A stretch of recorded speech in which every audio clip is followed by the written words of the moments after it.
Attends, la France est le seul pays d'Europe à payer des chambres d'hôtel à des migrants irréguliers. Écoute bien les chiffres, on s'en parle après. Plus coûteux que l'AME.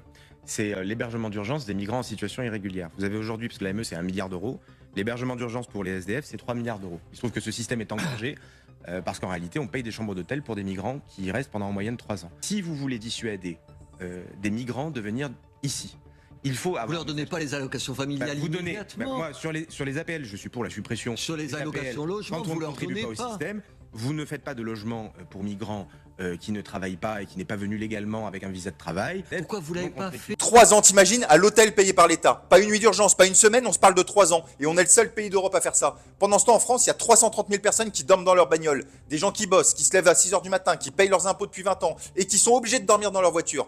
Il y a des retraités qui coupent le chauffage l'hiver pour finir le mois. T'imagines? Il y a des familles avec des enfants handicapés qui attendent des années une place en établissement spécialisé.